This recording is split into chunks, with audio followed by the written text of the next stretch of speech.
우리 옆에 계신 분들 또 앞에 계신 분들에게 한번 이런 인사를 해볼까요? 기도의 자리에 잘 오셨습니다. 또 예배의 자리에 잘 오셨습니다. 아멘. 캐서린 마셜이라고 하신 분이 기도의 모험이라는 책을 썼습니다. 그 책에 자신의 인생의 이야기를 이제 쭉 한번 설명해 줍니다. 그녀는 이제 젊었을 때 피터 마샬이라고 하는 분과 결혼을 했습니다. 피터 마샬은 스코틀랜드의 장로교회 목사님이셨고 또 상원의원 담당 목사님이셨습니다. 근데 캐서린 마샬과 피터 마샬이 결혼한 지 얼마 되지 않아서 피터 마샬이 하나님의 부르심을 받게 된 것입니다. 그래서 젊은 날에 이 여인이 홀로 되게 되었습니다. 그래서 홀로 남겨진 아내 캐서린 마샬이 그녀는 남편을 잃고 남편에 대한 전기, 그의 삶의 일대기를 쓰기로 생각했습니다. 그때 많은 사람들이 무모한 일이라고 그렇게 얘기를 했죠. 젊은 피터 마샬에 대한 이야기를 당신이 쓸 수 있겠는가? 그러나 이제 캐서린 마샬은 자기 남편의 이 삶의 일대기를 써나가기 시작했습니다. 삶을 위해서는 열심히 일했고 또 원고를 통해서 자신의 남편의 사역과 꿈과 여러 가지를 쓰기 시작을 했습니다. 그러면서 피터라는 사나이라고 하는 원고를 마지막 작성했고 이것을 책으로 내게 되었습니다. 그리고 캐서린 마샬은 이 피터라는 사나이라고 하는 책을 내면서 하나님께 이런 기도를 드렸습니다. 하나님, 이 책이 하나님의 것이 되길 원합니다. 그리고 그 결과 역시 하나님의 것이 되길 원합니다. 라고 기도를 했습니다. 뜻하지 않게 하나님은 이 피터라는 사나이, 젊은 목회자가 삶을 살았던 그 삶을 많은 사람들이 읽게 함으로 많은 사람들에게 도전이 되고 또 많은 변화가 일어날 수 있는 책으로 그렇게 사용하셨죠. 많은 사람들이 절망에 빠집니다. 이 절망에 빠졌다는 것은 우리 삶의 무기력증을 느낀다는 거예요. 절망에 빠진 사람들은 항상 무기력하게 됩니다. 무기력하다는 것은 자신의 힘으로 내 삶을 어떻게 할 수 없다는 것을 알게 되는 것입니다. 그래서 어떤 문제가 생기면 그 문제를 내 스스로 해결할 수 없고 문제를 극복할 수 없음을 느낄 때 사람은 무기력하게 느껴지고 무기력해집니다. 그리고 좌절하고 절망하게 되는 것입니다. 캐서린 마샬은 이 기도의 모험이라는 책에서 그에 대해서 여러 가지 이야기를 해주고 있어요. 서울의 한강다리, 우리나라 대표적인 그 자살하는 다리가 한강다리잖아요. 이 한강대교처럼 미국 워싱턴에 두크 엘링턴 다리라고 하는 이 다리가 있습니다. 일명 이 다리도 자살하는 다리로 유명한 다리였습니다. 그러면서 수많은 사람들이 삶을 포기하고 좌절하고 무기력해져서 그것에 와서 자기 삶을 포기하는 그런 자살을 하는 사람이 참 많았습니다. 그러면서 캐서린 마샬은 여러 자살자에 대해서 이야기하는데 수술이 불가능한 또 치유가 불가능한 암에 걸렸던 31살 공군 소령의 아내에 대해서 이야기를 합니다. 또 아내가 죽자 삶이 절망하고 또 고통스러워서 그 고통을 극복하지 못했던 노인이 그 다리에서 뛰어내려서 자살한 이야기도 주었습니다. 사람들은 이렇게 자살을 선택하는 것도 마찬가지입니다. 자신 삶에 찾아오는 그 어떤 문제를 자기 힘으로 극복할 수 없기 때문에 그는 자살이라고 하는 최악의 선택을 하는 거죠. 결국 삶의 무능력을 경험하고 무기력을 체험하는 것입니다.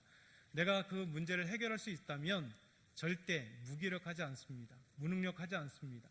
그런데 자기 삶을 포기한다는 것은 자기 삶의 문제와 자기 삶을 스스로 살아갈 수 있는 힘이 없다는 것을 반증하는 것이죠. 여러분, 그러나 하나님은 우리 그리스도인들에게는 이렇게 무기력할 때, 절망스러울 때, 삶에 아무런 힘이 없다라고 할 때 하나님은 찾아오십니다. 그래서 하나님은 이 하나님을 믿는 사람들은 이렇게 무능력하다고 느낄 때, 정말 절망에 빠져 있을 때, 무기력하다고 느껴질 그때에 신기하게도 오히려 더 하나님을 신뢰하게 되고 하나님을 의지하게 되는 것입니다. 그때 하나님은 우리를 도우십니다. 우리의 무기력함 속에, 우리의 나약함 속에, 우리의 아무것도 없는 절망 속에 하나님을 찾고 하나님을 붙잡을 때 우리 하나님은 손을 내밀어서 우리의 손을 잡아주시고 우리의 기도를 들어주신다는 거예요. 마치 이런 것과 같습니다. 하나님은 때로 우리에게 절망의 그 현장으로 몰아넣으시죠. 마치 수영을 하거나 물속에 있다가 꼬르륵 물속에 잠기는 것 같아요. 사람이 물속에 빠지면 구조하지 않죠.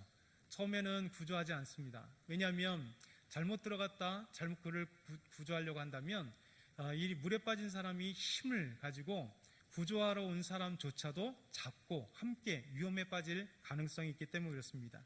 그래서 물에 빠졌을 때 구조하는 방법은 그가 힘이 다 빠졌을 때, 더 이상 자기 힘으로 어떻게 할 수 없을 때 구조하는 사람이 수영에 가서 그를 뒤에서 잡고 끌고 오는 것입니다. 마치 야생말도 마찬가지예요. 야생말을 길들이기 위해서는 정말 사람의 손을 타지 않은 이 야생말, 그 말에 사람이 올라가서 그를 제압하는 겁니다. 한 번 떨어지고 두 번 떨어지고 세 번 떨어져도 그 다시 올라가서 그 야생말을 제어할 때 이 야생말이 자기의 고집과 아집을 꺾고 드디어 자기 위에 탄 그 사람에게 복종할 때, 순종할 때 그는 사람을 태우는 말로써 드디어 새로운 인생을 시작하게 되는 것입니다. 하나님은 우리에게 이렇게 우리에게 아집이나 또 우리의 고집들을 버리고 우리의 인생의 그 고삐를, 말이 주인에게 고삐를 주고 주인이 고삐를 이끄는 대로 말이 달려가는 것처럼 하나님은 우리에게 우리의 고삐를 주시길 원하세요. 그래서 우리가 우리의 고삐를 하나님 앞에 드릴 때 하나님 우리의 인생의 고삐를 잡으시고 하나님이 원하시는 그 길을 인도하시는 거죠. 그래서 달려가라 할 때 달려가는 것이고 때로는 서라 할 때 서고 천천히 가라 할 때 가는 것, 이것이 하나님과 함께하는 삶의 모습입니다.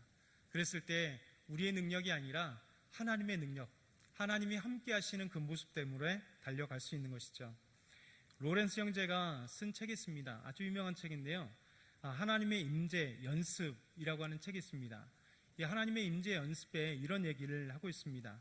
무기력에 대해서 이야기를 하면서 이 무기력이 카르멜 수도사들에게 얼마나 좋은 무기인지를 알려줍니다. 곧 하나님과의 교제 속에서 또 형제와 형제의 이 수도사들의 교제, 관계 속에서 무기력이 얼마나 중요한지를 이 책에서 소개하고 있습니다. 하나님의 임재 연습에서 로렌스 형제는 이렇게 얘기를 합니다. 실제로 어떤 덕행을 해야 할 때가 오면 그는 하나님 앞에 이 사실을 다음과 같이 아뢰었다. 하나님께서 도와주지 않으면 저는 아무것도 할 수 없습니다. 그럴 때마다 그에게 넘치도록 풍성한 힘과 용기를 주셨다. 하나님이 그렇게 주셨다는 거예요. 그는 계속해서 이렇게 얘기합니다. 자신이 맡은 책임을 감당하지 못하고 실패했을 때 그는 그의 잘못을 하나님 앞에 고백하면서 하나님께서 저를 홀로 버려두시면 저의 힘으로는 실패할 수밖에 없습니다. 저의 허물을 감춰주시고 저의 잘못을 용서하여 주실 분은 하나님 한 분뿐이십니다. 라고 도움을 청하는 기도를 드린다. 그리고 그 일을 더 이상 불안해하지 않는다. 이게 얼마나 멋진 말이에요. 연약하고 힘들 때 하나님께 기도한다는 거예요. 하나님의 도우심을 바란다는 거예요. 그리고 그 기도를 끝나고 난 다음엔 더 이상 불안해하지 않는다는 거예요. 왜 그럴까요? 하나님께서 그 기도를 들으시고 그에게 힘과 능력과 그 은혜를 주신다는 것입니다. 여러분, 예수님이 오늘 본문에서 비유의 말씀을 하세요. 그러면서 이 비유의 말씀의 목적, 그 이유에 대해서 1절에 이렇게 말씀합니다. 우리 한번 여러분 18장 1절 여러분이 한번 같이 읽어볼까요? 준비 시작.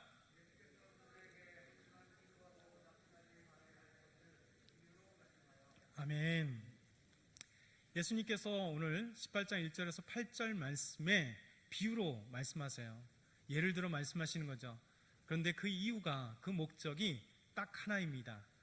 항상 기도하고 낙심하지 말아야 될 이유에 대해서 말씀하시는 거죠. 우리 예수님 말씀하신 대로 그 첫 번째는 항상 기도해야 한다라는 것입니다. 항상 기도해야 한다.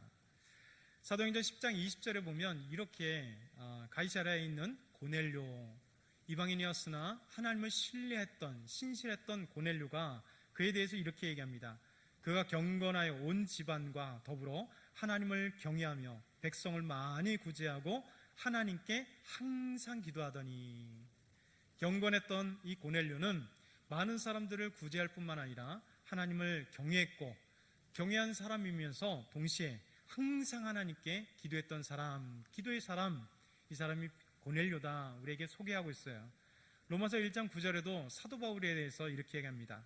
내가 그의 아들의 복음을 안에서 내 심령으로 섬기는 하나님이 나의 증인이 되시거니와 항상 내 기도에 쉬지 않고 너희를 말하며.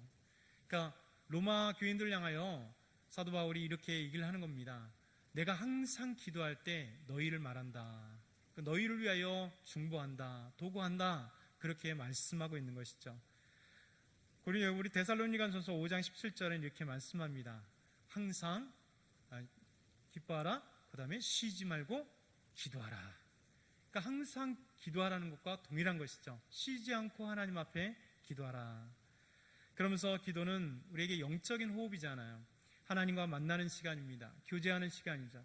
그래서 하나님과 교제하는 그리스도인들은 끊임없이 항상 교제하기 위해서는 이 하나님과 기도해야 하는 겁니다.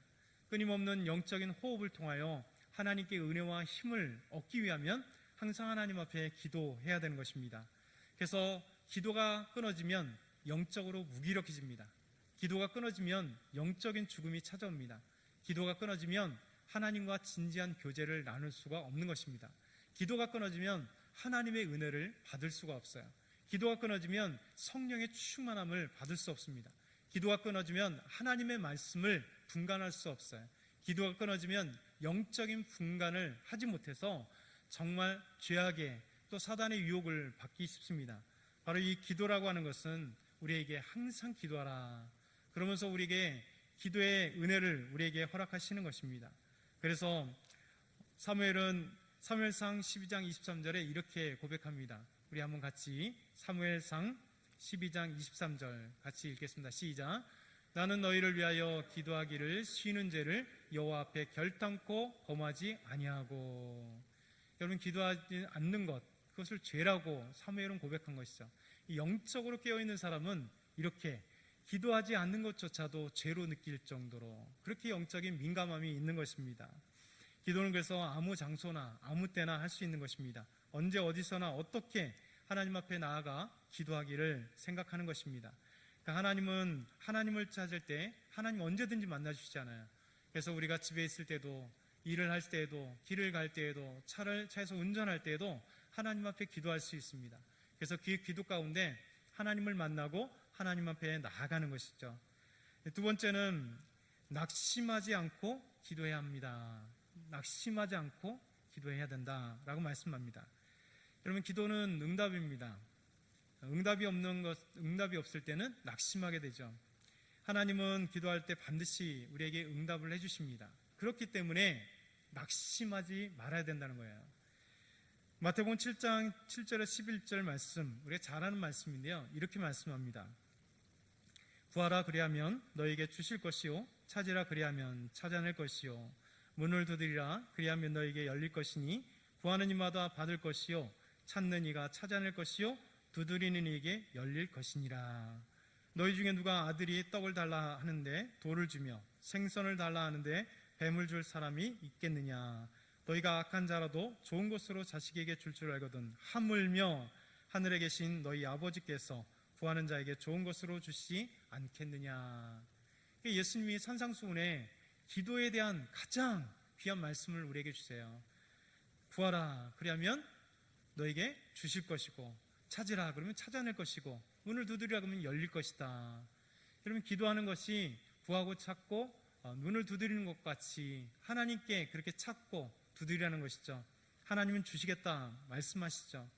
악한 자도 자녀가 떡을 달라면 뱀을 줄 사람이 없습니다. 돌을 줄 사람이 없습니다. 생선을 달라는데 뱀을 줄 자가 누가 있겠냐는 것이죠. 우리 영화를 보면 영화 속에서 항상 폭력이나 전쟁 영화나 그 어떤 영화도 보면 신기하도 그렇게 악한 아주 나쁜 보스들, 나쁜 사람들인데도 불구하고 항상 영화에 그려지는 건 뭐냐면 그 나쁜 보스들조차도 자기 자녀들 끔찍히 사랑하는 것을 볼 수 있어요. 그래서 남의 자식들은 엄청나게 중요하면서도 불구하고 자기 자식에게는 최고의 것을 먹이고 최고의 안전하게 이렇게 하려고 하는, 이게 바로 사람들의 모습인 것 같아요. 그래서 가장 악한 사람들, 그렇게 악한 사람일지라도 자기 자녀에게 대해서는 가장 좋은 것으로 주려가는 사람들.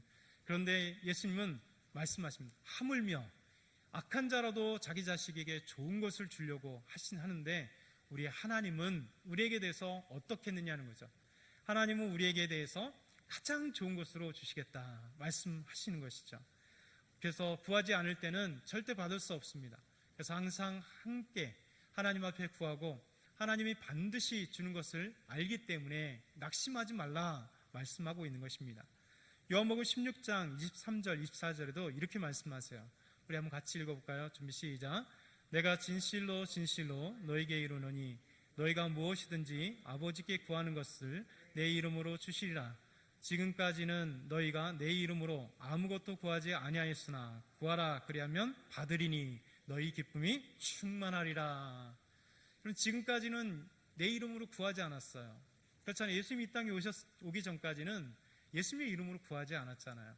근데 예수님께서 말씀합니다. 내 이름으로 구하라. 구하라. 그리하면 받으리니 너희 기쁨이 충만하리라.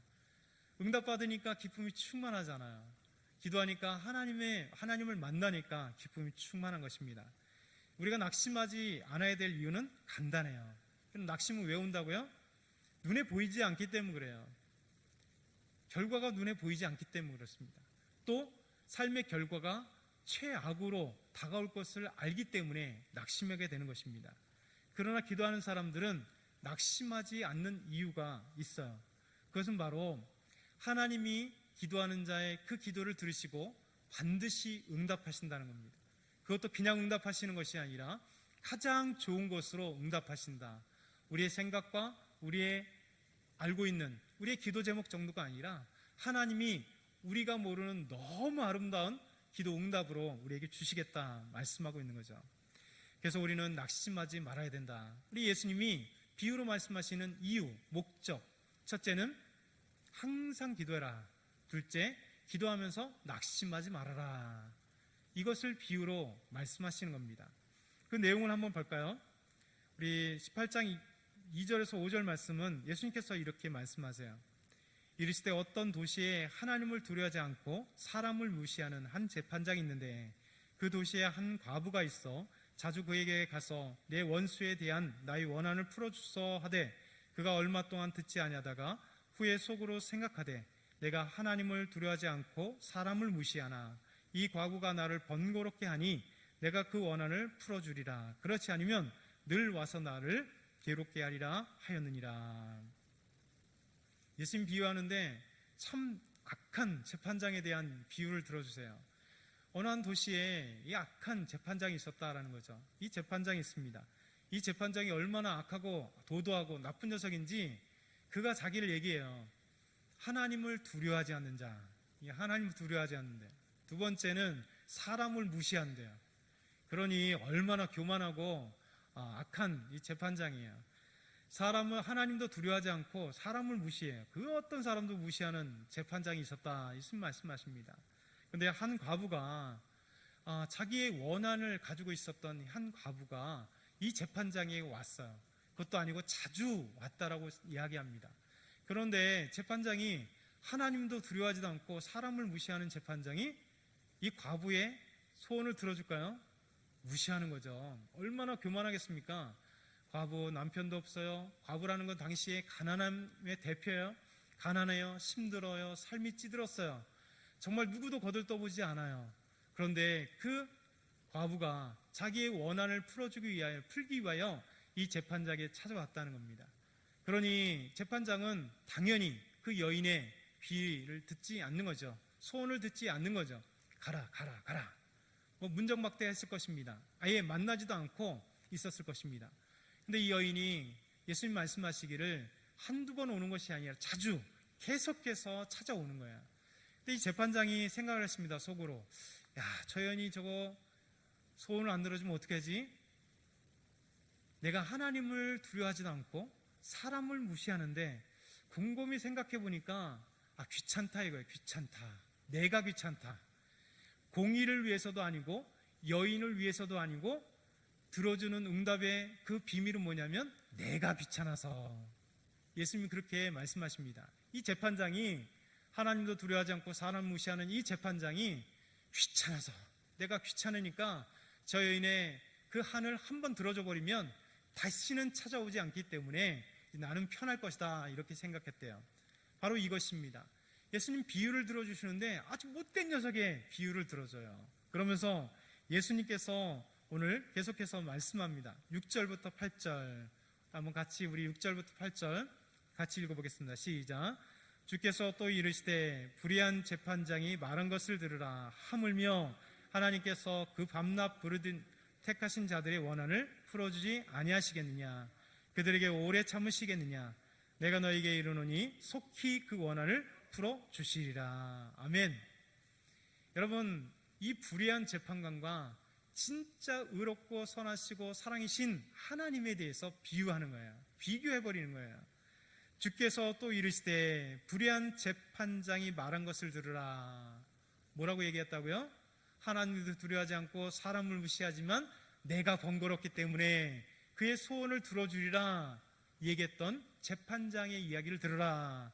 하물며 그런 불의한 재판관일지라도 자기가 귀찮아서 들어준다면 하물며 하나님께서 그 밤낮 부르짖는 택하신 자들의 원한을 풀어주지 않겠느냐라고 말씀하셨어요. 여러분, 뭐라고 해요? 밤낮 부르짖는.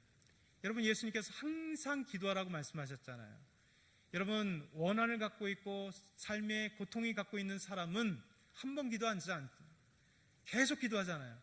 하나님께 밤새 와서 기도하고 철야를 해서 기도하고 새벽에 나와서 기도하고 낮에도 기도하고 하나님 앞에 끈질기게 기도할 수밖에 없는 것입니다. 하나님, 이 문제를 해결해 주십시오. 하나님, 이 물질의 문제를 해결해 주십시오. 하나님, 이 고통의 문제를 해결해 주십시오. 사랑하는 우리 자녀들의 문제를 해결해 주십시오. 이 질병의 문제를 해결해 주십시오 라고 하나님 앞에 끊임없이 기도하는 거예요. 여러분, 우리가 처음에 뭐라고 얘기했습니까? 내 삶의 문제를 내가 해결하지 않는다면, 그런 능력이 있지 않는다면 무기력에 찾아온다 그랬어요. 무기력은 하나님을 찾는 길입니다. 우리 그리스도인들에게는 무기력이, 좌절이, 고통이, 어려움이 오히려 하나님을 찾는 열쇠가 되고 하나님을 찾는 길이 되는 거예요. 여러분, 이 밤낮 부르짖는 택하신 자들, 하나님이 밤낮 부르짖는데 하나님의 사람이 아니라면 어떻게 되겠습니까? 근데 우리는 택하신 사람들입니다.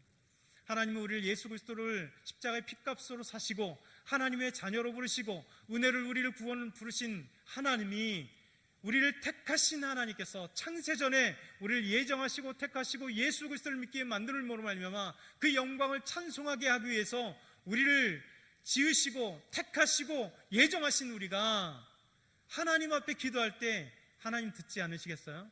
하나님은 밤낮 부르짖는 택하신 자들의 원한을 풀어주시 아니하시겠느냐라고 말씀하십니다. 그들에게 오래 참으시겠느냐, 저와 여러분에게, 기도하는 여러분과 저에게 오래 참으시겠냐 말씀하십니다. 이것이 오늘 말씀입니다. 우리 하나님 앞에 간절히 기도해야 될 이유, 하나님 앞에 나가야 될 이유, 정말 우리가 항상 기도하고 낙심하지 말아야 될 이유가 여기 있는 것입니다. 우리 하나님은 밤낮 부르짖는 택하신 자들의 그 원한을, 그 기도를 응답하셔서 오늘 저와 여러분에게 오늘 응답하실 것입니다. 하나님의 말씀을 들어주실 것입니다. 기도를 통해서 역사하실 것입니다. 이것을 믿는 저와 여러분이 다 되길 축원합니다. 아멘. 사랑의 하나님 아버지, 감사합니다. 오늘 말씀 주셔서 감사합니다. 오늘도 하나님 앞에 나아가길 소망합니다. 오늘 귀한 말씀을 들었습니다. 항상 기도하고 낙심하지 말아야 될 것은 우리 하나님이 우리의 간절한 기도의 소리를 들으시고 하나님의 뜻하신 바 응답하신 걸 믿습니다. 오늘 이 시간에 또한 기도의 제목들을 가지고 하나님 앞에 나아갈 때 놀라운 기도의 응답이 있게 하시고 역사하시게 하시고 하나님 기도의 시간대 성령님께서 역사하심으로 말미암아 뜨거운 심령이 들이댈 수 있도록 인도하여 주옵소서. 감사합니다. 예수 그리스도의 이름으로 기도드리옵나이다. 아멘.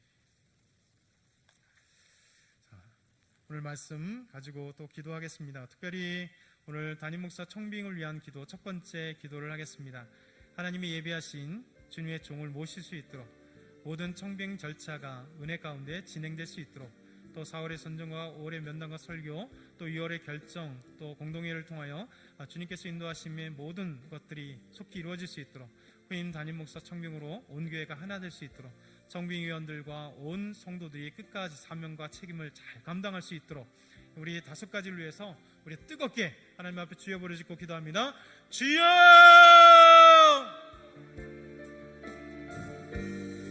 아버지 하나님, 아버지 감사합니다. 하나님 아버지, 우리 담임 목사 청빙을 위하여 하나님 우리가 간절히 기도하며 나아갑니다. 하나님의 놀라운 능력 가운데 나아갑니다. 하나님 아버지, 저희들 불쌍히 여기시고 인도하여 주옵소서. 하나님이 예비하신 신실한 주님의 종을 인도하여 주시옵소서. 하나님 귀한 목회자들이겠지만 하나님 아버지, 우리 교회에 좀 보내시기를 원하시는 하나님이 신실하신 주님의 종을 아버지 보내주옵소서. 하나님 예비하신 종을 보내주시옵소서. 귀한 목사님을 아버지 하나님 보내주옵소서. 하나님 아버지, 하나님은 모든 여호와 이레로 예비하신 줄 믿습니다. 우리의 생각과 뜻이 아니라 정말 아버지 하나님 예비하시고 준비하시고 이곳에 보내시기로 아버지 작정하신 아름다운 목회자를 아버지 보내주옵소서. 하나님 예비하신 줄 믿습니다. 하나님 모든 것을 준비하신 줄 믿습니다. 하나님 우리 성도들 정말 아버지 예비하신 그 목사님을 위하여 우리가 날마다 기도하게 하시고 하나님 정말 아버지 하나님 앞에 신실함을 다하여 하나님 기도하며 찬양하며 영광 돌며 나아갈 수 있도록 하나님 인도하여 주시옵소서. 우리는 아버지 연약합니다. 하나님 아버지 부족합니다. 하나님 앞에 진실로 아버지 하나님 앞에 나아갈 때 하나님의 예비하심 속에 하나님 아버지 준비되신 주의 지용을 위하여 하나님 강구하오니 아버지 하나님 인도하여 주시옵소서. 하나님 아버지, 하나님 저희들이 아버지 득함이 아니라 하나님 아버지 보내주신 것을 믿습니다. 하나님이 예비하신 것을 믿습니다. 하나님 아버지 정말 아버지 세상에 정말 너무나 아름다우신 정말 아버지 신실하신 아버지 참 준비된 아버지 인격적인 주의 종이 아버지 신실하게 주의 아버지 예배되었고 하나님 이곳에 보내주시려고 아버지 작정하신 믿습니다. 그러나 우리 정의위원들의 귀한 속기를 통하여 아버지 한 분 한 분 아버지 하나님 선택되게 하시고 한 분 한 분 좁혀져 가는 것을 믿습니다. 하나님 아버지 신실하신 주의 종이 아버지 외모 저희들을 가운데 모실 수 있도록 하나님 인도하여 주시옵소서. 특별히 아버지 모든 청빙 절차가 진행되고 있습니다. 은혜 가운데 진행되어질 수 있도록 인도하여 주시옵소서. 하나님의 은혜가 아니면 안 됩니다. 하나님의 놀라운 능력이 아니면 안 됩니다. 하나님께서 함께 하시지 아니하면 안 됩니다. 하나님의 풍성한 은혜 가운데 세워주심으로 말미암아 참으로 아름다운 아버지의 모습으로 나의 하나님 앞에 감사할 수 있도록 하나님의 놀라운 능력 가운데 있게 하여 주심으로 아버지 나아갈 수 있도록 하나님 아버지 모든 절차들 하나님 은혜를 허락하여 주시옵소서. 하나님의 손길이 있게 하여